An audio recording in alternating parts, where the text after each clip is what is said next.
Bonjour. Bonjour. Déjà très vigoureuse et vigoureux, c'est cool. On est très contente de vous voir si nombreuses et nombreux. Juste, on ne s'entendait pas vraiment à voir autant de gens. Je ne vous vois pas tous très bien en plus. Donc aujourd'hui, on est réunis pour la journée du 25, même si on est le 27, la journée internationale de lutte contre les violences faites aux femmes.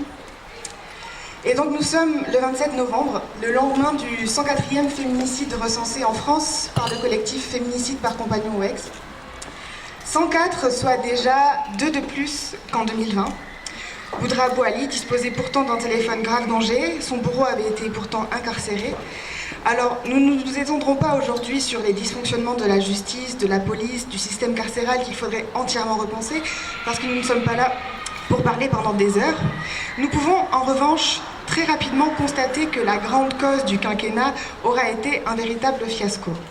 Vous avez peut-être regardé Envoyé spécial jeudi dernier, dans lequel Nicolas Hulot, ancien animateur et ministre du gouvernement Macron, est accusé de viol et d'agression sexuelle. Lors de la première enquête sur ces faits, publiée en 2018, Marlène Schiappa, alors ministre en charge de l'égalité femmes-hommes, avait pris sa défense en expliquant qu'il est un homme charmant et respectueux, en plein mouvement MeToo. D'autres membres du gouvernement ou personnalités politiques invoquaient le droit à une vie privée. Que l'on veuille séparer la vie privée de l'homme public revient à séparer l'homme de l'artiste. C'est une véritable aberration. Choisir pour ministre de l'Intérieur un homme visé par des plaintes pour viol et abus de faiblesse est une honte. Expliquer en tant que président de la République en avoir parlé d'homme à homme avec le concerné pour éluder l'affaire en est une supplémentaire. Violences administratives et économiques, psychologiques, verbales, sexuelles, physiques, culture du viol, autant d'obstacles qui jalonnent la vie des femmes et des personnes minorisées. Nous ne voulons plus subir les horreurs du patriarcat et c'est pour ça que nous sommes là aujourd'hui, faire entendre notre colère, notre ras-le-bol, parce que nous ne voulons plus compter nos mortes. Alors avant de refaire du bruit pour faire entendre cette colère, je voudrais vous rappeler la règle des 5D, la technique des 5D, si vous êtes face à une situation de harcèlement ou d'agression. Le premier D, c'est distraire. Donc faire en sorte que l'agresseur soit un peu surpris, faites tomber quelque chose ou interpeller la personne qui est en train de se faire agresser. Déléguer, vous allez essayer de chercher quelqu'un autour de vous, par exemple un contrôleur de bus ou une autre personne dans les barrages qui serait susceptible de vous aider pour régler cette situation. Documenter, essayer de prendre des photos, de filmer pour que la victime ait des preuves lorsqu'elle ira porter plainte, parce que c'est souvent ce qui fait défaut, les preuves. Diriger, donc c'est là que vous allez intervenir réellement dans la situation et que vous allez dire à la personne « Stop, arrête, ça ne se fait pas, tu es en train de harceler une personne, c'est mal ». Dites-le autrement parce que là vous ne serez pas très crédible. Et le cinquième D, c'est dialoguer. Donc une fois que la situation sera plus ou moins réglée, vous ne laissez pas la victime repartir toute seule chez elle, vous essayez de dialoguer avec elle pour savoir comment elle se sent. Et si elle est d'accord de porter plainte, vous l'accompagnez justement au commissariat pour que sa plainte soit prise, puisque vous aurez pu documenter en plus l'agression. Voilà pour cette technique des 5D qui est importante à connaître. N'hésitez pas à la faire connaître autour de vous et à aller vous renseigner sur Internet. Et donc, si vous voulez, on peut refaire 1 minute de bruit et ensuite on écoutera nos élus et puis toutes les personnes qui ont envie de dire un mot dans le cadre de cette journée d'élimination contre les violences faites aux femmes. Et puis la violence tout court d'ailleurs. Merci beaucoup.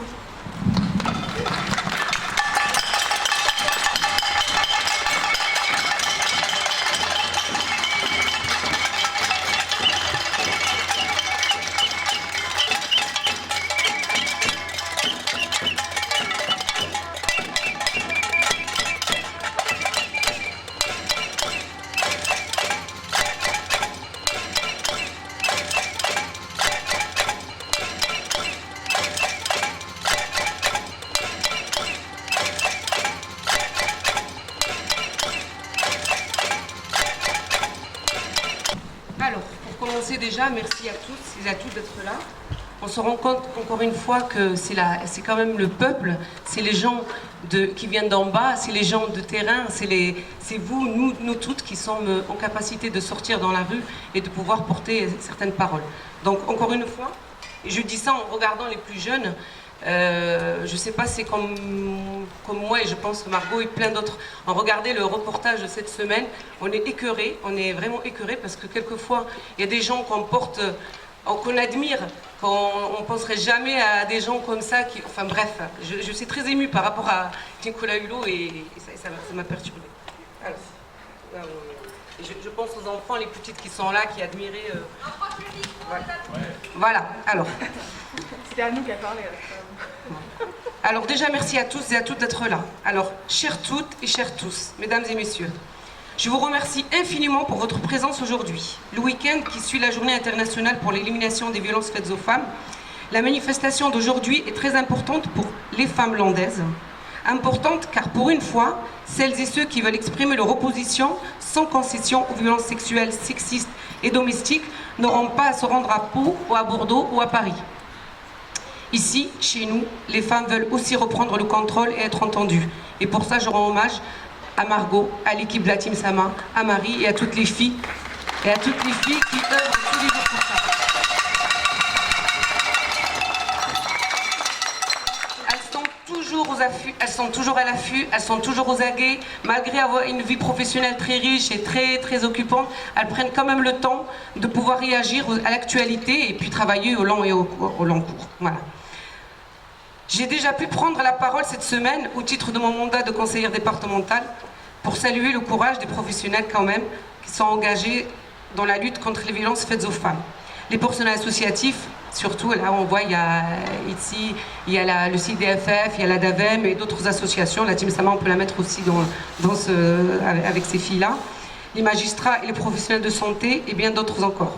Pour beaucoup ce sont des femmes et croyez-moi, ce n'est pas un hasard que ce soit elles que l'on retrouve en première ligne pour m'être réunie cette semaine avec du personnel du département, la plupart ce sont des femmes.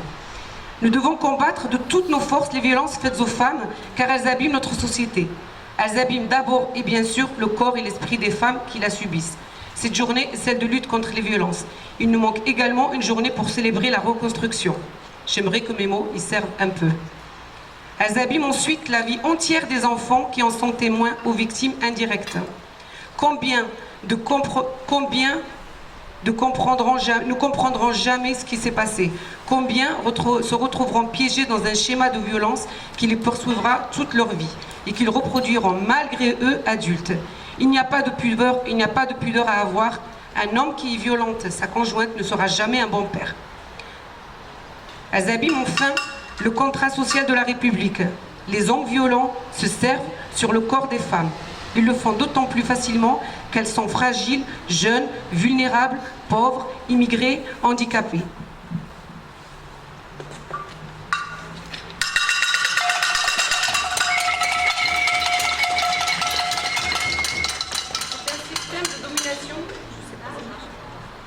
C'est un système de domination et de prédation dans une société où l'égalité est pourtant une valeur cardinale. Je vous le dis ici, et je suis prête à le redire partout, une république qui n'écoute pas la parole des femmes, notamment les victimes, ce n'est pas une république. Enfin, n'oubliez surtout pas que ce combat est un combat aussi politique. On ne parle pas d'histoire personnelle ou d'anecdotes, on parle de la manière dont nous souhaitons organiser la société, autour de l'égalité entre les sexes, ni plus ni moins. Les discours hostiles aux femmes ont fait leur grand retour en force. Sur les violences, rien ne change sur leur minimisation des faits et leur culpabilisation des victimes. Que porte-t-elle? Pourquoi était-elle là? Pourquoi ne s'est-elle pas défendue? Pourquoi n'a-t-elle rien dit? Pourquoi parle-t-elle? Pourquoi parle-t-elle comme ça? Pourquoi est-elle en colère? On a tout entendu, il n'y a qu'à entendre Nicolas Hulot quand il a voulu se défendre, c'est juste incroyable. D'un conservatisme bon genre, nous sommes désormais passés aux attaques réactionnaires, c'est-à-dire que l'on ne veut plus simplement défendre le statu quo, certains veulent revenir en arrière. En France comme dans le monde, nos droits sont fragiles. Pensez aux femmes polonaises, pensez aux femmes afghanes, pensez aux femmes africaines, rien n'est acquis, tout est conquis. Les réactionnaires de tout poil n'attendent qu'un moment de faiblesse des femmes pour reprendre ce qu'elles ont arraché par le mouvement social. Partout où nos droits sont attaqués, il faut contre-attaquer par la mobilisation collective, l'interpellation, le vote, la manifestation et tous nos autres moyens qu'on peut savoir, nous les femmes, les filles, les hommes aussi qui accompagnent notre combat. Je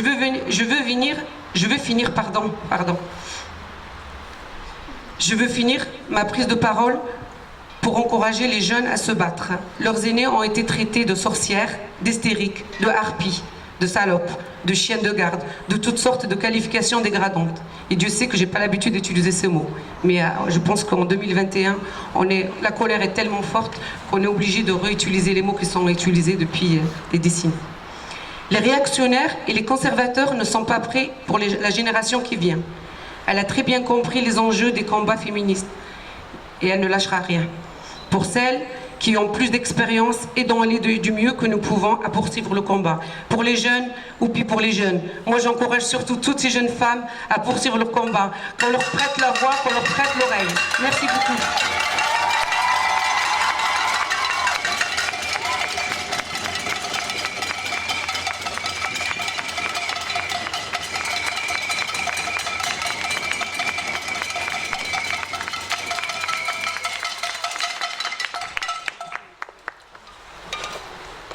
Bonjour à toutes et tous. Je suis très contente de vous compter aussi nombreux et nombreux ici aujourd'hui. Je pense qu'on sait à quel point c'est important de se mobiliser sur cette question, puisque c'est probablement grâce au fait qu'autant de personnes se soient intéressées à cette matière qu'il y a quand même eu des évolutions récentes. Je me présente, je m'appelle Bérénice Guégan, je suis la coordinatrice du CIDFF des Landes. Je vais vous parler de ce que je connais, c'est-à-dire les violences faites aux femmes, mais uniquement au sein du couple. C'est la partie sur laquelle je travaille au sein de ce département. Je peux vous dire que jusqu'en 2019 inclus, il y avait 300 saisines du référent violence environ par an, c'est-à-dire 300 situations de violence conjugale connues et accompagnées par an. Et qu'en 2021, on est autour d'un chiffre qui tourne autour de 700. Je tiens à vous dire que c'est pas forcément que le nombre de situations de violence conjugale au sein du couple a augmenté, mais plutôt que la parole s'est libérée, et ça, je pense que c'est quelque chose qu'on peut applaudir.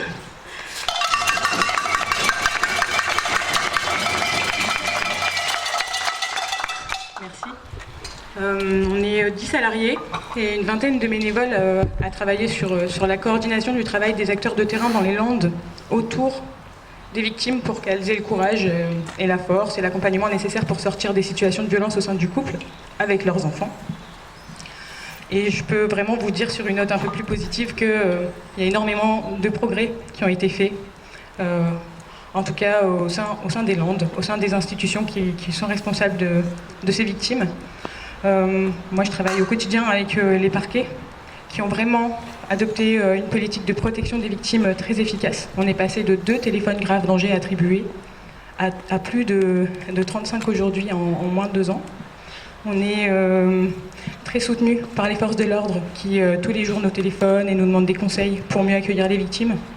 On a des médecins légistes qui constatent des blessures, qui font 80 heures par semaine. Voilà, toutes les personnes qui sont mobilisées sur cette matière sur le terrain, elles travaillent d'arrache-pied et c'est important de le reconnaître parce que voilà, je connais un petit peu ce qui se passe dans d'autres départements et je sais qu'ici dans les Landes, il y a un vrai réseau d'acteurs extrêmement mobilisés et ce sont des personnes qui s'investissent énormément dans cette matière pour sauver des vies et c'est sûrement grâce à ça et aussi grâce à la chance quand même, qu'aujourd'hui dans les Landes, en 2021, on n'a pas encore noté de féminicide.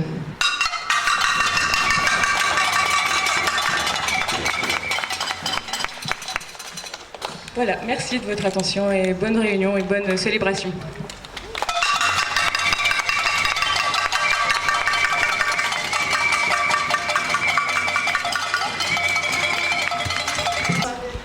Merci encore à toutes et à tous d'être venus aujourd'hui.